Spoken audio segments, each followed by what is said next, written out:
Book of Acts, chapter 20, verse 18. Paul was in Mysia, and he sent a letter to the elders in Ephesus. When the elders came to Paul, Paul said to them, "You know how I lived the whole time I was with you, from the first day I arrived in Asia." This is Asia.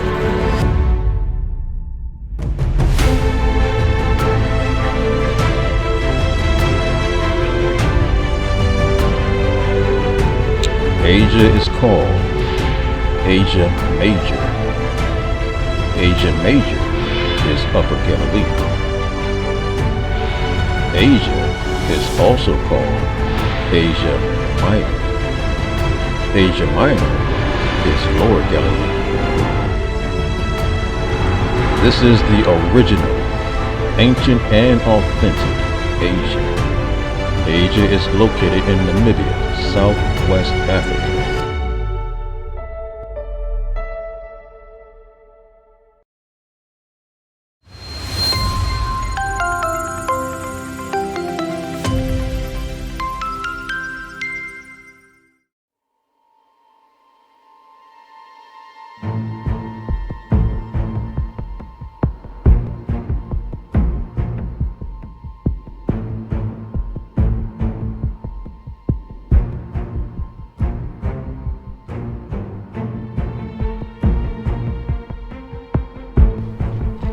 This is it.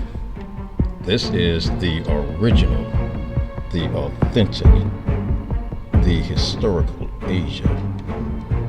This is it here. This is its location. This is the ancient, real Asia, the one of history, the one of scripture. This is the Asia that the original black Jews, this is the location they were referring to in scripture. This is it here. Asia is in two parts, Asia Major and Asia Minor. Asia Minor is Lower Galilee, and Asia Major is Upper Galilee. Now the word Asia, that's a Hebrew Ivri word, and Asia does not mean what it currently means today. Today, Asia is defined as a continent that is surrounded by 4 bodies of water. But that's not the meaning. That's not the ancient historical meaning of Asia. It's not the meaning that Paul had in mind, or the original black Jews. They were not thinking of bodies of water and a land mass. The usage of the word Asia, the every word Asia, has to do with morality, or rather immorality.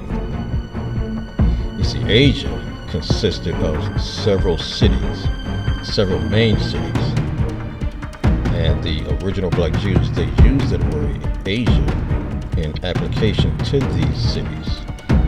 And these cities, they were practicing a lot of corruptible things. Corruption was the character of these cities. A lot of immorality, a lot of wickedness, a lot of evil was going on in these cities. And so Asia, it included the cities of Caria. Caria was called Asia because of the corruption that was going on there. Caria is called Asia. Mysia is also called Asia because of the wickedness that was going on. Lydia was a kingdom, ancient kingdom. As time went on, it diminished to just a city during Paul's day. And this is what the original black Jews, they referred to Lydia as Asia because of all the wickedness that was going on in Lydia. Pontius was among them. Pontius is the location of Pilate. Pontius Pilate. Pontius is not his first name. It's not his name at all. Now, Pontius was a part of the Asia, Constantinople as well. Bithynia Bithynia, Pontus and Bithynia are basically the same. Sometimes this region is called Pontus, sometimes mainly it's called Bithynia. But Bithynia is part of the Asia because of the corruption that was going on. And one of the main cities of Bithynia is Mysia. And this is where we get the Nicene Council. This is the true location of Mysia in Africa. Asia is in Africa, in Namibia, Southwest Africa. And this is Mysia. This is where the Nicene Council comes from, and this lets us know that we have been deceived on a grand scale of deception. This is the true location of the Nicene Council. This is the true location of Constantinople. And that means that this is where Constantine was located. These villages, towns, and cities, they were never in the Middle East. They were never in Southwest Asia, that is commonly called the Middle East. This is their true location. But all these are called Asia, as well as Phrygia. And Phrygia is down here.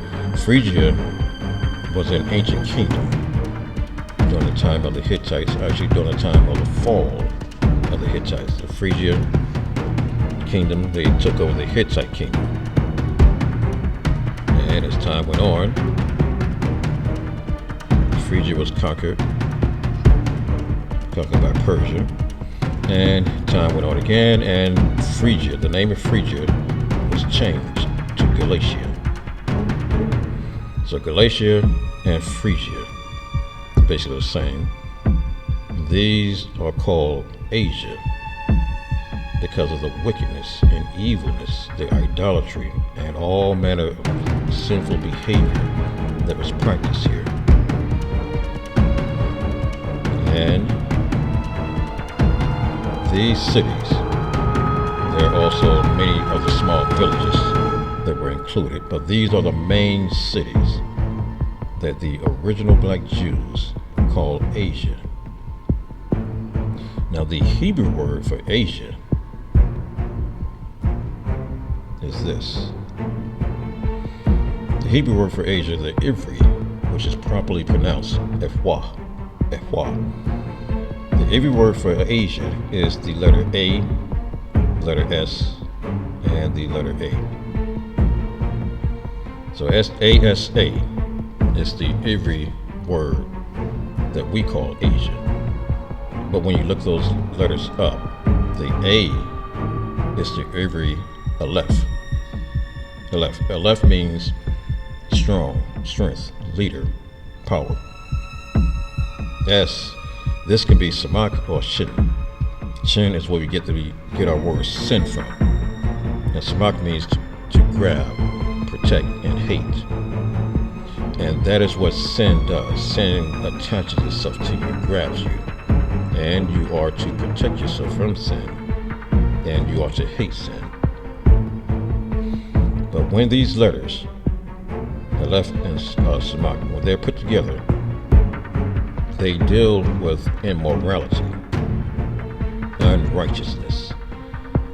It deals with, it gives the meaning, gives the sense of a greatness of sin. Aleph means power, leader. And so that gives a sense of fullness, greatness, abundance of sin, of wickedness, of evil. And this is the meaning of Asia. Full of sin, full of wickedness, full of evil. That is what Asia means in Hebrew, in Ivri.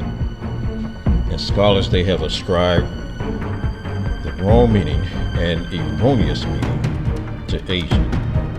The meaning that scholars have given to Asia is the rising of the sun. But in Hebrew, rising has nothing to do with Aleph and Samak, and sun has nothing to do with Aleph and Samak.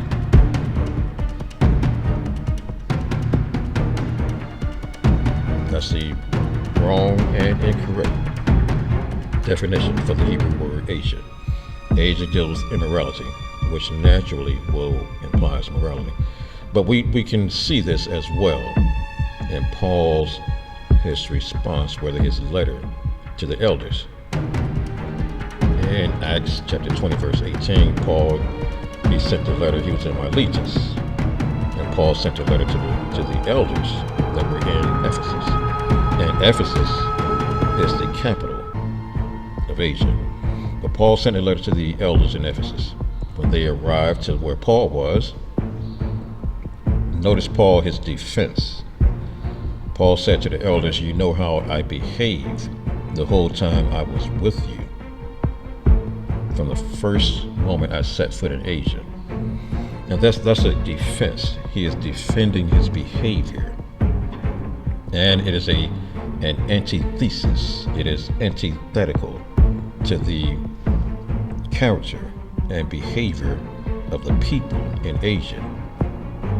Paul, he's letting the elders know that he did not behave the way the people in Asia do. That is why he says to the elders, you know how I behave.